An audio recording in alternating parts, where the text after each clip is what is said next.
আপনাদের সবাইকে স্বাগত জানিয়ে শুরু করছি আমাদের আজকের এই ক্লাসটি। আজকে মূলত আমরা আপনাদের সঙ্গে আলোচনা করব এটিইও যে পদটা রয়েছে, এটাকে সহকারী উপজেলা বা থানা শিক্ষা অফিসার বলা হয়। তো এই পদটার জন্য আমরা সাজেশনমূলক অনেকগুলো অঙ্ক আজকে করাবো। তো শুরুতেই আপনারা কি কি করবেন সে বিষয় সম্পর্কে আমি 30 সেকেন্ডের মধ্যে একটু ধারণা দিই। সেটা হচ্ছে, আমি শুরুতে দেখাচ্ছি যে বিগত সালের যে প্রশ্নগুলো রয়েছে সেগুলোর অঙ্কগুলো আগে আপনাদেরকে সলিউশন করতে হবে। নিশ্চয়ই আপনারা দেখতে পাচ্ছেন স্ক্রিনে যে সমস্ত অঙ্ক রয়েছে। এই যে দেখেন, সহকারী উপজেলা বা থানা শিক্ষা অফিসার, এখানে 1999 সাল থেকে শুরু করে একেবারে সর্বশেষ যে পরীক্ষাটা অনুষ্ঠিত হয়েছে সেই পরীক্ষাগুলোর প্রশ্নগুলোই কিন্তু এখানে রয়েছে। তো এগুলো প্রথমত আপনাদেরকে এখানে কতগুলো রয়েছে, 1 2 3 4 5 6 7 8 9 10 11 12, ধরেন 12 গুণন 20, অ্যাটলিস্ট যদি 20টা করে অঙ্ক থাকে এখানে 240টা অঙ্ক রয়েছে এবং এগুলো কিন্তু প্রচুর রিপিট হয়েছে। অর্থাৎ এখানে ধরেন 150 বা 160টা অঙ্ক এখান থেকে আপনাদেরকে করতে হবে।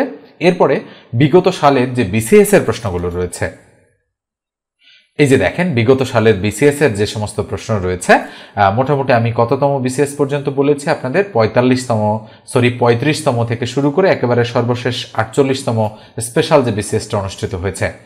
মোটামুটি এই 10-12টা প্রশ্ন আপনারা যদি অ্যানালাইসিস করতে পারেন মোটামুটি একটা ভালো ধারণা পাবেন। এছাড়াও পিএসসির আন্ডারে যে সমস্ত পরীক্ষা হয়, ধরেন প্রধান শিক্ষক নিয়োগ যে পরীক্ষা, সেটা আমি একটু দেখাচ্ছি। এই যে দেখেন, প্রাথমিক বিদ্যালয়ে প্রধান শিক্ষক নিয়োগ পরীক্ষা, এই পরীক্ষাগুলোর যে প্রশ্নগুলো রয়েছে এই প্রশ্নগুলো আপনাদেরকে অ্যানালাইসিস করতে হবে। এছাড়াও প্রভাষক নিবন্ধন পরীক্ষা, অর্থাৎ এনটিআরসি এর অধীনে যে প্রভাষক পদের জন্য যে নিবন্ধন পরীক্ষা হয় সেই প্রশ্নগুলোর অঙ্কগুলো আপনাকে সলিউশন করতে হবে।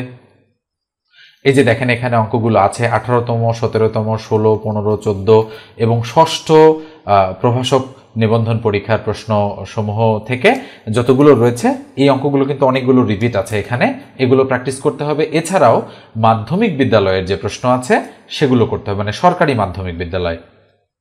এই যে এখানে দেখেন, সরকারি মাধ্যমিক বিদ্যালয়ের যে প্রশ্নগুলো আছে এগুলোতে হচ্ছে হায়ার ম্যাথের যে অঙ্কগুলো এসেছে সেগুলো বাদ দিয়ে বাকিগুলো আপনাকে প্র্যাকটিস করতে হবে। এভাবে যদি আপনি করতে পারেন তাহলে মোটামুটি ভালো একটা স্ট্যান্ডার্ড প্রিপারেশন আপনার হয়ে যাবে। তো আমি করেছি কি, এই যে প্রশ্নগুলো অ্যানালাইসিস করে মোট 350টা অঙ্ক বাছাই করেছি এবং এই 350টা অঙ্ক আপনি যদি ঠিকঠাকভাবে করতে পারেন আর এখান থেকে যদি 25টা মানে 20টা বা 25টা অঙ্ক আসে তাহলে 60 থেকে 70% আপনি এখান থেকে কমন পাবেন, এটা নিঃসন্দেহে বলা যায়। যারা প্রশ্নপত্র তৈরি করে তারা কিন্তু এভাবেই অ্যানালাইসিস করেই কিন্তু প্রশ্নগুলো তৈরি করে থাকে।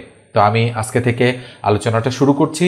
যারা চ্যানেলটা সাবস্ক্রাইব করে রাখেননি অবশ্যই সাবস্ক্রাইব করে রাখবেন আর ভিডিওটাতে একটা লাইক দিয়ে দিবেন, যাতে করে ভিডিও আপলোড করার সাথে সাথেই আপনাদের সামনে নোটিফিকেশন চলে আসে এবং আপনারা শিখতে পারেন। মূলত অঙ্ক দিয়ে আমি শুরু করছি, পাশাপাশি অন্যান্য যে সাবজেক্টগুলো রয়েছে সেই সাবজেক্টগুলোর কিন্তু আমি ধারাবাহিকভাবে ভিডিও আপলোড করার চেষ্টা করব। যারা মনে করেন যে আমার কাছ থেকে আপনারা শিখে কিছুটাও উপকার পাবেন তারা অবশ্যই সাবস্ক্রাইব করে রাখবেন আর মেসেজ দিয়ে রাখবেন যদি আপনারা কেউ সাজেশনমূলক এই অঙ্কগুলো পাশাপাশি অন্যান্য সাবজেক্টও যদি নিতে চান আমার কাছে।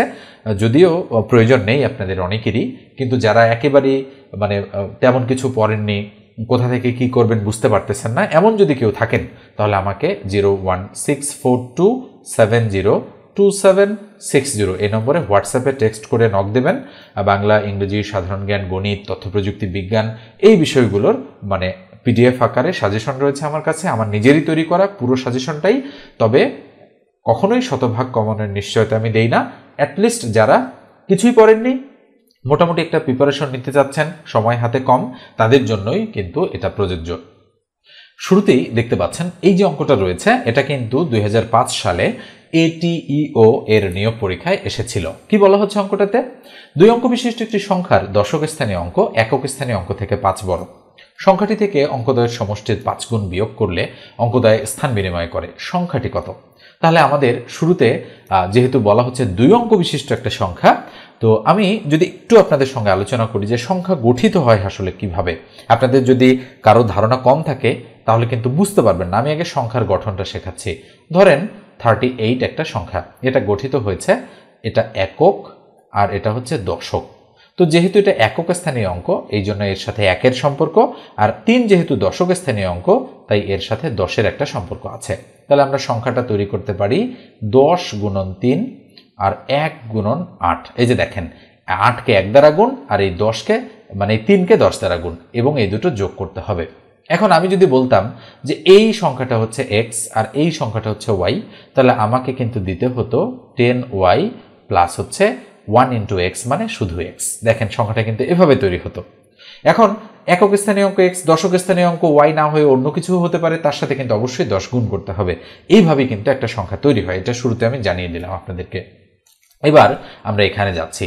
তো অঙ্কটার ক্ষেত্রে আমরা লিখব যে ধরি আমাদের একক স্থানীয় অঙ্ক হচ্ছে, আমরা এভাবে লিখব যে একক স্থানীয় অঙ্ক ইকুয়াল হচ্ছে x। তাহলে দশক স্থানীয় অঙ্ক আমাদের কি হবে? দশক স্থানীয় অঙ্ক হবে অবশ্যই x প্লাস 5। খেয়াল করে দেখেন, এই যে বলা হচ্ছে দশক স্থানীয় অঙ্ক হচ্ছে একক স্থানীয় অঙ্ক থেকে 5 বড়, এই জন্য কিন্তু x প্লাস 5 হয়েছে। এবার আসেন সংখ্যাটা আমরা তৈরি করব। যেহেতু আমাদেরকে সংখ্যাটা বের করতে বলেছে, আমরা সংখ্যাটি কিন্তু তৈরি করে রাখবো। সংখ্যাটি হবে, আমি একটু অন্য কালার ব্যবহার করছি কারণ এটারই মান কিন্তু বের করতে হবে। তাহলে সংখ্যাটা হবে 10 ইন্টু এক্স প্লাস 5 প্লাস হচ্ছে 1x মানে শুধু x। এটা কিন্তু সংখ্যাটা মনে রাখতে হবে কিন্তু ভালোভাবে। এবং এই সংখ্যাটাকে আমরা চাইলে আর একটু ক্যালকুলেশন করে রাখতে পারি 10x প্লাস 50, তার মানে 10 আর 11x প্লাস হচ্ছে 50। আমরা প্রয়োজন হলে এটা ব্যবহার করব, প্রয়োজন না হলে এটা ব্যবহার করব না। ওকে, আমি কিন্তু ডিটেলস বোঝাচ্ছি। দেখেন এরপরে কিভাবে তাড়াতাড়ি করবেন সেই প্রসেসটাও আমি আপনাদেরকে বলে দিব। ফাইনালি কিন্তু আমাদের এটার মান বের করতে হবে, মনে রাখতে হবে। আর সংখ্যাটি কিন্তু আসলে এটা। এবার আসেন আমরা প্রশ্ন মতে বিল্ড আপ করছি। তাহলে প্রশ্ন মতে আমরা কি লিখতে পারি?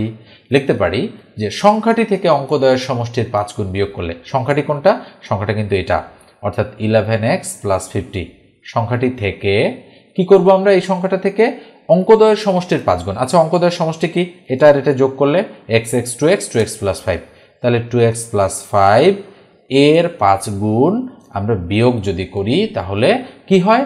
অঙ্কদ্বয় স্থান বিনিময় করে। আচ্ছা, অঙ্কদ্বয় স্থান বিনিময় করার অর্থ কি? একটু আগে আমি 38 একটা সংখ্যা লিখেছিলাম, এই সংখ্যাটা 38 থেকে 83 হয়ে যাবে, অর্থাৎ এককেরটা দশকে আসবে, দশকেরটা এককে আসবে, তাই না? এই জন্য চেঞ্জ হয়ে যাবে, 10 যাবে x এর কাছে আর x এর কাছে যে 1 আছে, যেহেতু এটা একক, 1 আসবে এটার কাছে। তাহলে সংখ্যাটা হবে 10 into X plus 1 into X plus 5। খেয়াল করে দেখেন এটা কিন্তু হয়ে যাবে চেঞ্জ হয়ে। তাহলে এবার আমরা x এর মান বের করে এখানে যদি বসাই দিতে পারি তাহলে আমাদের কাঙ্ক্ষিত অ্যান্সারটা চলে আসবে। তাহলে 11x প্লাস 50 মাইনাস 5 দুগুণ 10x মাইনাসে প্লাসে মাইনাসে মাইনাস 5 5 25, আর এইদিকে কি হবে? এটা যদি আমরা পুরোটা এদিকে আনি তাহলে এটা হবে 10x, এটা মাইনাস, যেহেতু প্লাস আছে ব্র্যাকেটটা কাজ করবে না, তাহলে x মাইনাস হচ্ছে 5 ইকুয়াল হচ্ছে 0, মানে একবারে পুরোটাকে নিয়ে আসলাম। তাহলে বলেন তো 11x আর এই যে 10x, তাহলে এখানে 10x আর -10 আর -x কত হবে বলেন তো দেখি? তাহলে 10 আর 10 20 আর 21, তাহলে আমরা এভাবে লিখি 11x মাইনাস 21x। দেখেন এইটা, এটা আর এটা মিলে -21x হয়েছে। -5 আর -25 কত হচ্ছে? মাইনাস কত হবে বলেন তো? মাইনাস হচ্ছে 30 হচ্ছে, তাই না? তো -30 দিয়ে দিলাম আমরা, ইকুয়াল কত? এখানে 25 আর পাচ্ছে 30। হ্যাঁ, দেখেন আর একটু ক্যালকুলেশন করতে হবে আমাদের, এখানে একটু ভুল হয়েছে কারণ এখানে +50ও আছে কিন্তু। তাহলে +50 থেকে -25 বাদ দিলে +25 থাকে, আর +25 থেকে 5 বাদ দিলে +20 থাকে, তার মানে +20 ইকুয়াল হচ্ছে 0। আমি কিন্তু 50টা হিসাব করিনি শুরুতে। তাহলে বাকি হবে 11 আর -21, তার মানে -10x। এই 20 এদিকে গেলে -20 হয়ে গেল, মাইনাস মাইনাস ক্রস হয়ে যাচ্ছে, তাহলে সুতরাং x এর ভ্যালু 10 দুগুণ 20 মানে 2। দেখেন আমি বলেছি যে কঠিন অঙ্ক আসে, তো এটা কিন্তু 2005 সালে এসেছিল ATEO এর নিয়োগ পরীক্ষায়, এই জন্য এটা দিয়ে আমি শুরু করতেছি। এবার দেখেন তাহলে সুতরাং সংখ্যাটা কি হবে বলেন তো দেখি? সুতরাং আমাদের সংখ্যাটি হবে এই যে 11x প্লাস 50, তাহলে 11 ইন্টু x এর মান 2 প্লাস হচ্ছে 50 দিয়ে দিলাম, তো 11 দুগুণ 22 আর 50 হচ্ছে 72, তার মানে 72 সঠিক উত্তর। আপনারা হয়তো ভাবছেন যে এত বড় একটা অঙ্ক পরীক্ষার হলে এমসিকিউ এর জন্য আমি করব কিভাবে? এত সময় তো আমাকে দিবে না, তাই না? তো এই জন্য আমরা করব কি, আমরা এই অঙ্কটা তো ডিটেলস মেথডে শিখলাম, আমরা শর্টকাট মেথডে করার চেষ্টা করব অপশন টেস্ট করে। তো আমি ধরে নিলাম যে সঠিক উত্তর 61। তো খেয়াল করে দেখেন আমরা কিভাবে দ্রুত অপশন টেস্ট করতে পারি। তো অঙ্কটা শুরুতে আমরা পড়ব, 2 অঙ্ক বিশিষ্ট একটি সংখ্যার দশক স্থানীয় অঙ্ক একক স্থানীয় অঙ্ক থেকে 5 বড়। আমরা দেখতে পাচ্ছি প্রত্যেকটা অপশনই 2 অঙ্ক বিশিষ্ট এবং দশক স্থানীয় অঙ্ক মানে এই যে প্রথম যে অঙ্কটা রয়েছে সেই অঙ্কটা একক স্থানীয় অঙ্ক, অর্থাৎ এই অঙ্কগুলোর থেকে প্রত্যেকটাই দেখেন 5 বড়। তাহলে আমরা বলতে পারি এই যে লাইনটা, এই লাইনটা আমাদের এখন কাটা, অর্থাৎ আমরা প্রত্যেকটা অপশনই চেক করলাম যে এটার সাথে মিলে যাচ্ছে। এবার আমরা পরের কন্ডিশনটা চেক করব, যেটার ক্ষেত্রে প্রযোজ্য হবে সেটাই হবে আমাদের সঠিক উত্তর। তো আমরা শুরুতে ধরে নিচ্ছি যে 61 দেখে অ্যান্সার হয় কিনা, যেহেতু অপশন টেস্ট, তাই না? তো সংখ্যাটি থেকে মানে এই 61 থেকে অঙ্কদ্বয়ের সমষ্টির 5 গুণ বিয়োগ করলে, তার মানে অঙ্কদ্বয়ের সমষ্টি কত? 6 আর 1 7, 7-এর 5 গুণ 5 7 35। তো আমি 61 থেকে যদি 35 বিয়োগ করি তাহলে অঙ্কদ্বয় স্থান বিনিময় করে, স্থান বিনিময় করার অর্থ 61 16 হয়ে যাবে। হচ্ছে কি বিয়োগ করলে? হচ্ছে না, তার মানে এটা আমাদের সঠিক উত্তর হবে না। এবার আসেন অঙ্কদ্বয়ের সমষ্টি 9 আর 4 13, 13কে যদি আমি 5 গুণ করি 5 13 65। খেয়াল করে দেখেন এই যে সংখ্যাটি থেকে অঙ্কদ্বয়ের সমষ্টির 5 গুণ বিয়োগ করলে, তাহলে অঙ্কদ্বয়ের সমষ্টি 9 4 13, 5 গুণ করলে 5 13 65। তো 94 থেকে 65 যদি আমি বিয়োগ করি তাহলে কি 49 হয়? কখনোই না, তাই এটাও আমাদের হবে না। কেন আমি 49 বলছি? 49 বলছি আমি এই কারণ হচ্ছে যে এই 94 উল্টে গেলে 9 আসবে 4-এর জায়গায়, 4 যাবে 9-এর জায়গায়। তো আমরা দেখতে পাচ্ছি যে 94 থেকে 65 বাদ দিলে আমাদের 49 হচ্ছে না, কেননা 5 আছে 14 মেলাতে, এমনিতেই এখানে কত হচ্ছে? 9, 6 এর 1 7, 7 আছে 9 মেলাতে, এখানে 2 29 হচ্ছে, তার মানে এটা হচ্ছে না। এবার আসেন ধরে নিলাম যে 72 সঠিক উত্তর। তো অঙ্কদ্বয়ের সমষ্টি কত? 7 2 9, 9কে 5 দ্বারা গুণ করলে 5 9 45। তাহলে আমরা দেখতে পাচ্ছি 72 থেকে যদি আমি 45 বাদ দেই থাকে 27। তাহলে 72 চেঞ্জ হয়ে 27 হয়ে যাচ্ছে, অঙ্কদ্বয় স্থান বিনিময় করছে, তাই 27 হচ্ছে, মানে 72 হচ্ছে আমাদের অ্যাপ্রোপ্রিয়েট অ্যান্সার। দেখেন কিছুটা তাড়াতাড়ি হয়েছে, তারপরেও অ্যান্সারটা যেহেতু গ নম্বরে রয়েছে এক্ষেত্রেও কিন্তু আমাদের বেশ কিছুটা সময় লেগে যাবে। তো আমি আপনাদের বলি, যেহেতু ATEO এর নিয়োগ পরীক্ষার প্রশ্ন, সেক্ষেত্রে প্রশ্ন তো কিছুটা কঠিন হবেই এবং এই ধাঁচের প্রশ্নই কিন্তু 6-7টা আসবে। ইজি ধাঁচের কোশ্চেনও 7-8টা থাকবে, মিডিয়াম ধাঁচের কোশ্চেনও 7-8টা থাকবে, মোটামুটি 25টার মতো অঙ্ক থাকে। আর যদি 25টা না থাকে তাহলে 20টা কমপক্ষে থাকবেই আর কি, এটা নিঃসন্দেহে বলা যেতে পারে। মানে অঙ্কের গুরুত্ব কিন্তু খুবই বেশি, অঙ্ক এবং ইংরেজি। এবার আমরা এটা মুছে দিয়ে নেক্সট অঙ্কে চলে যাচ্ছি। পরের অঙ্কটা দেখেন কিছুটা ইজি এই অঙ্কটা, কেননা 6 17 49 144 ক্রমটির পরবর্তী সংখ্যাটি বা পরবর্তী পদটি কত। তো আমরা যদি এই অঙ্কটা সলিউশন করতে চাই তাহলে প্রতি পদের বৃদ্ধি কতটুকু করে সেটা কিন্তু আমাদের শুরুতে হিসাব করতে হবে। অথবা আমরা আরেকটা দেখতে পারি যে প্রতি পদ থেকে প্রতি পদ কত গুণ করে বৃদ্ধি পাচ্ছে, আমরা সেটা একটু খেয়াল করব। তো আমি এখানে একটা জিনিস লক্ষ্য করছি যে 6কে যদি আমি 3 দ্বারা গুণ করি 3 6 18, 18 থেকে 1 কম। আবার 17কে যদি আমি 3 দ্বারা গুণ করি 3 17 51, 51 থেকে 2 কম। 49কে যদি আমি 3 দ্বারা গুণ করি 3 49 147, 147 থেকে 3 কম। তার মানে প্রথমে 1 কম, তারপরে 2 কম, তারপরে 3 কম, তাহলে পরেরটা 4 কম হবে। তাহলে 144কে যদি আমি 3 দ্বারা গুণ করি, মানে প্রত্যেকবার তো 3 দ্বারা গুণ হচ্ছে, তাই না?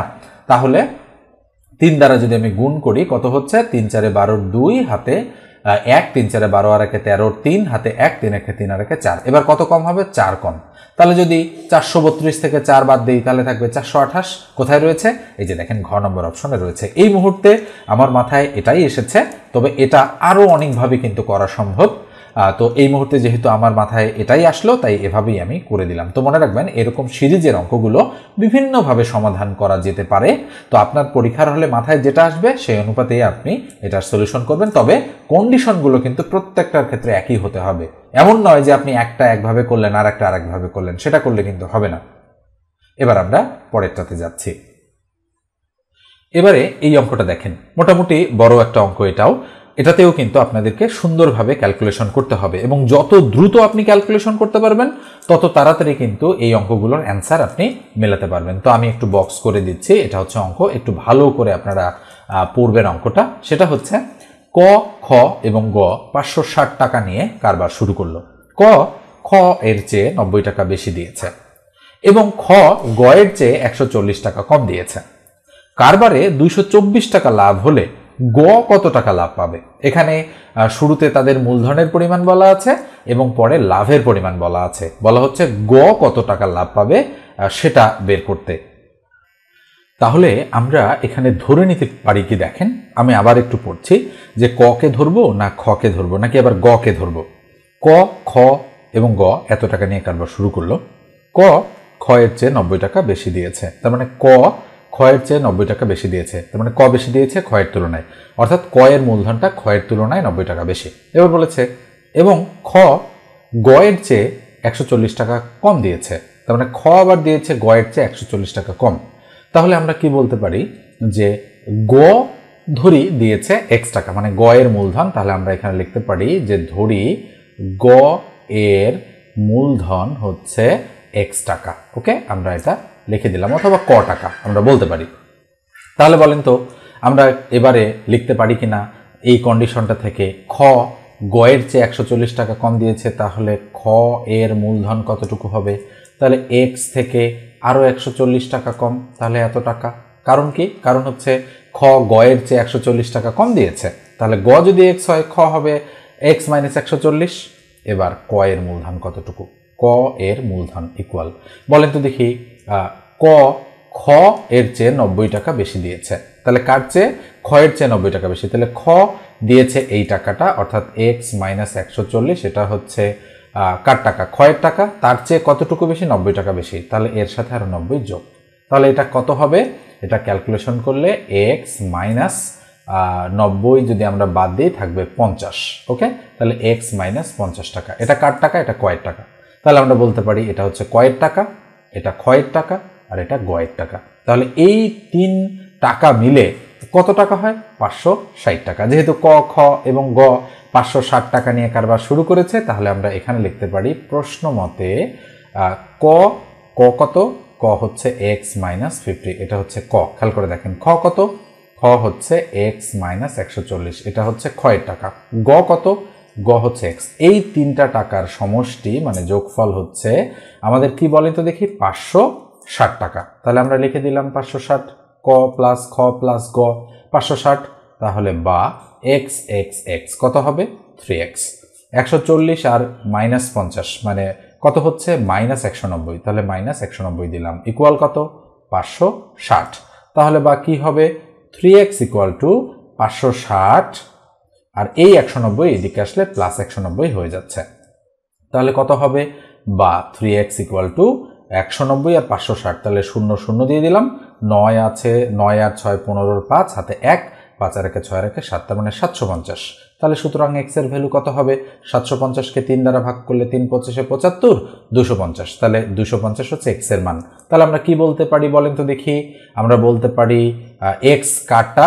x হচ্ছে গ এরটা। দেখেন আমি একটু অন্য কালার ব্যবহার করছি, x হচ্ছে গ এরটা, তাহলে গ এর মূলধনের পরিমাণ 250 টাকা। ওকে, আমরা বের করে ফেললাম। তাহলে খ এর মূলধন কতটুকু? খ কোনটা? খ তো হচ্ছে 140, x মাইনাস 140, তাহলে x যদি 250 হয় তাহলে 250 মাইনাস 140 ইকুয়াল কত হবে? 0, 4 আছে 5 মিলাতে 1, হাতে নেই 1 আছে 2 মিলাতে 1, তার মানে 110 টাকা হচ্ছে কার?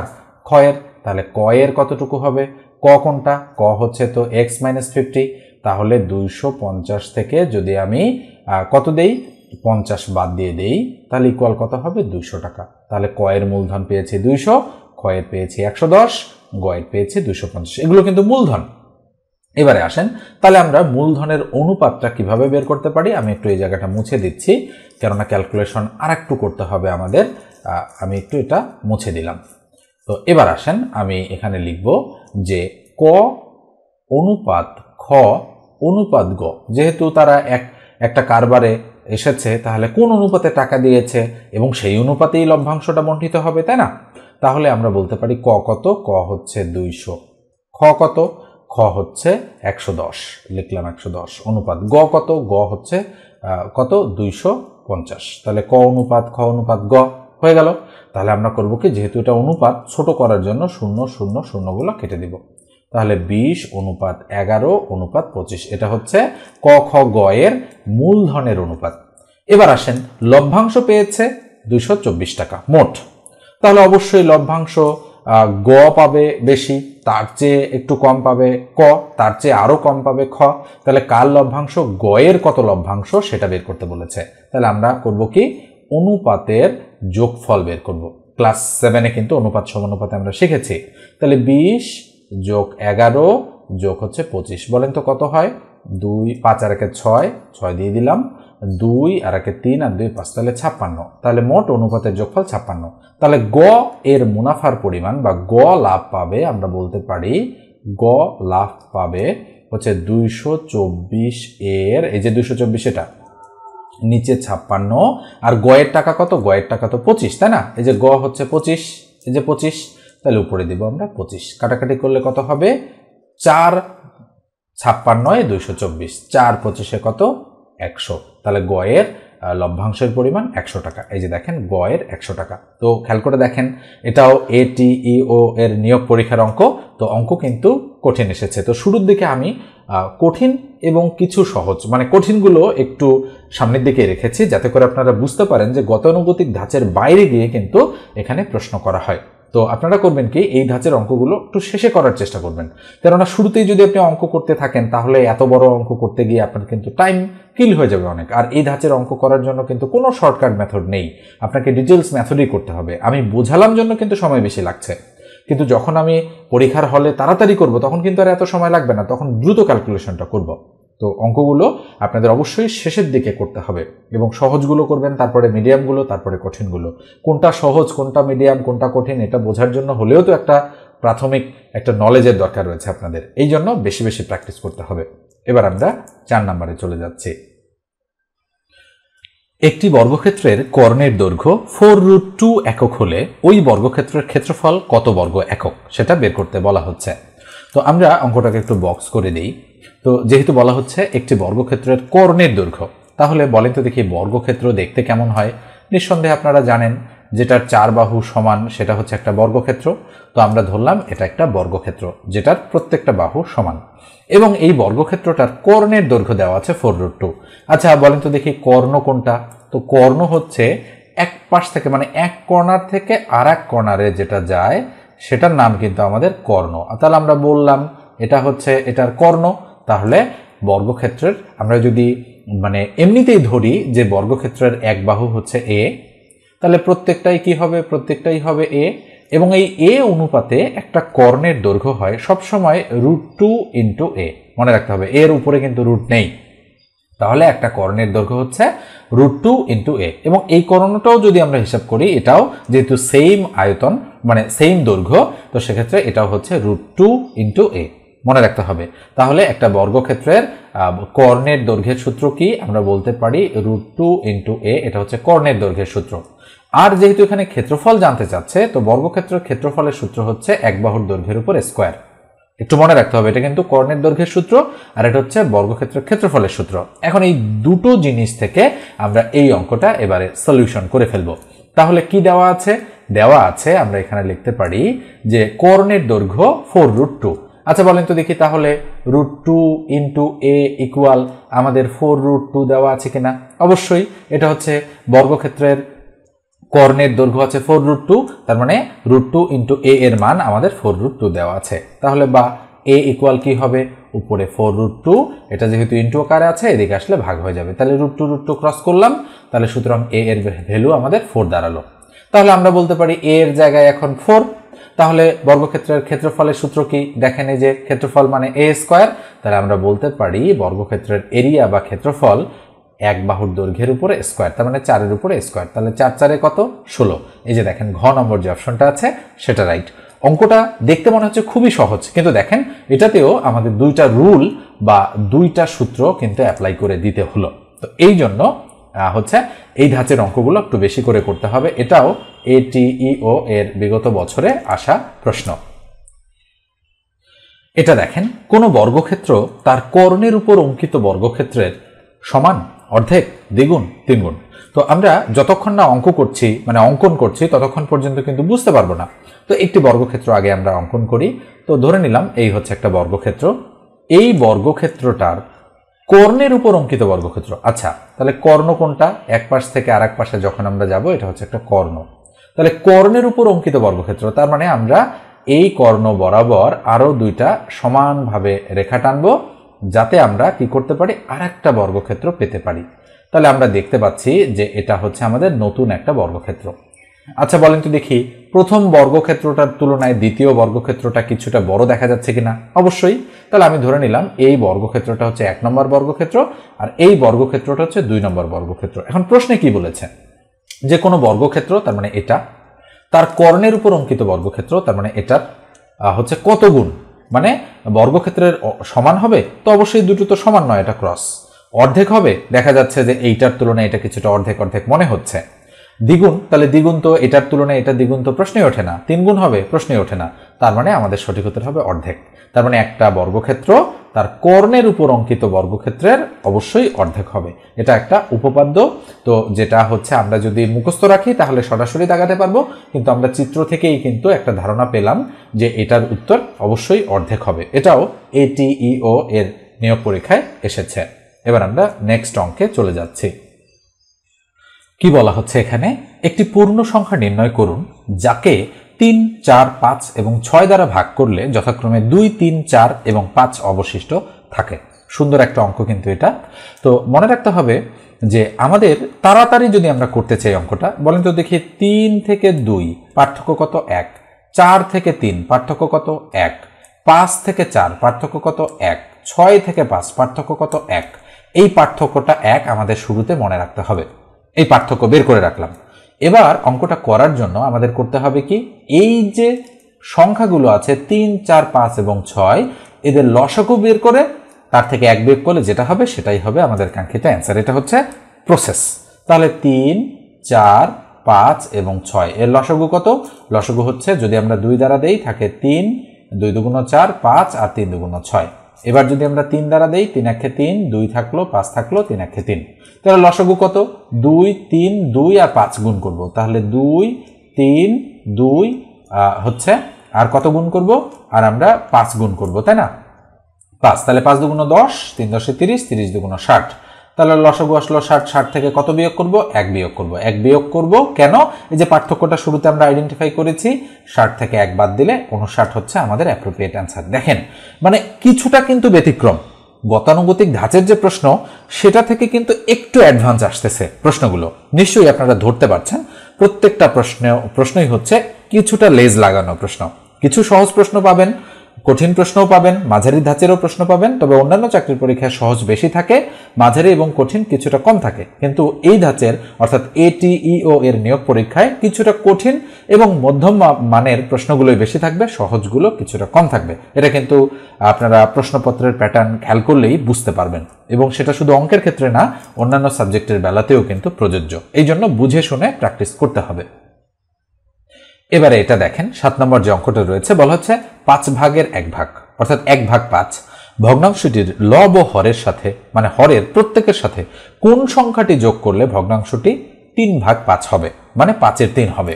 তো যেহেতু বলেছে কোন সংখ্যা, তাহলে আমরা ধরে নিতে পারি যে ধরি সংখ্যাটি হচ্ছে আমাদের কত? x। এটা আমরা ধরতে পারি। তাহলে প্রশ্ন মতে ভগ্নাংশ হচ্ছে উপরে 1 তার নিচে 5, এর সাথে আমরা x যুক্ত করে দিলাম। বলেছে লব তো 1 এর সাথে x যোগ, হর মানে 5, 5 এর সাথে x যোগ। কোন সংখ্যাটি যোগ করলে, যোগ করে দিয়েছি, ভগ্নাংশটি কত হবে? 3 ভাগ 5। তাহলে ভগ্নাংশটি হবে 3 ভাগ 5। এখন x এর মান বের করব, যেটা আসবে সেটাই হবে আমাদের অ্যাপ্রোপ্রিয়েট অ্যান্সার। তাহলে বাকি হবে এটা দ্বারা এটাকে গুণ, এটা দ্বারা এটাকে গুণ।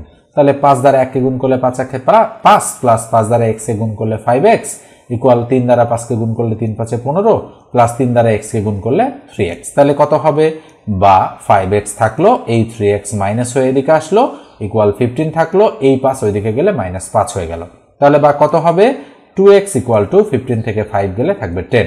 সুতরাং x এর ভ্যালু হবে 10 কে 2 দ্বারা ভাগ করলে 5। 5 হচ্ছে আমাদের কাঙ্ক্ষিত অ্যান্সার। এই যে দেখেন, ক নম্বর অপশনেই কিন্তু আমাদের 5 রয়েছে। নিঃসন্দেহে বুঝতে প্রবলেম হচ্ছে না। তো এটা কিছুটা ইজি টাইপ অথবা আপনারা মিডিয়াম টাইপও বলতে পারেন। 8 নম্বর অঙ্কটা দেখেন, বলা হচ্ছে কি x plus Y equal to 3। এরপরে এটা যদি হয় তাহলে x cube plus Y cube plus 9xy এর মান কত? দেখেন হচ্ছে আমাদের কিন্তু এখানেও একটু লেজ লাগিয়ে দিয়েছে। তাহলে আমরা শুরুতে কি লিখবো? দেওয়া আছে x প্লাস ওয়াই ইকুয়াল 3 দেওয়া আছে। তাহলে সুতরাং মান কিসের বের করতে বলেছে? খেয়াল করে দেখেন, মান বের করতে বলেছে আমাদের x কিউব। তাহলে আমরা এটা লিখি x cube plus Y cube plus হচ্ছে 9xy। আচ্ছা বলেন তো a কিউব প্লাস b কিউবের অনুসিদ্ধান্ত কি? অনুসিদ্ধান্ত হচ্ছে a প্লাস b তার উপর whole cube minus 3ab into a plus b। এটাই কিন্তু আমরা অ্যাপ্লাই করে দেব এটার ক্ষেত্রে। তাহলে অ্যাপ্লাই করে দিলে কি হবে? ইকুয়াল x প্লাস ওয়াই তার উপর কিউব করলাম minus 3xy into X plus Y দিয়ে দিলাম আর প্লাস 9xy আছে, যা আছে তাই। এটার তো আর কোনো সূত্র নেই, তাই না? যা আছে তাই রাখলাম। তাহলে এটার মান কত দেওয়া আছে? 3। তাহলে 3-এর উপর কিউব দিলাম মাইনাস 3xy, xy তো মান এখানে দেওয়া নেই, আর এটার মান কত? এটার মান আছে 3। তাহলে প্লাস 9xy। বুঝতেই পারছেন যে কাটা যাবে। তাহলে 3 3 9 3 নং 27, 3টা 3 আছে, মাইনাস 3 3 9xy প্লাস হচ্ছে 9xy। তাহলে 9xy প্লাস একটা মাইনাস একটা কাটা যাচ্ছে, 27 হচ্ছে আমাদের অ্যাপ্রোপ্রিয়েট অ্যান্সার। এই যে দেখেন ক নম্বর অপশনে রয়েছে। তো ভিডিওগুলো লং করব না, মোটামুটি স্ট্যান্ডার্ড মানেরই রাখবো, 20 30 40 মিনিটের মধ্যেই। তো আপনারা প্রত্যেকটা ভিডিও দেখবেন মনোযোগ সহকারে। আর যেটা বলেছি, যদি সাজেশন প্রয়োজন হয় তাহলে অবশ্যই 01642702760 এই নম্বরে আমার সঙ্গে হোয়াটসঅ্যাপে যোগাযোগ করবেন। আর যদি গণিত শিখতে চান কেউ, তবে গণিত শিখতে কিন্তু কিছুটা সময় লাগবে।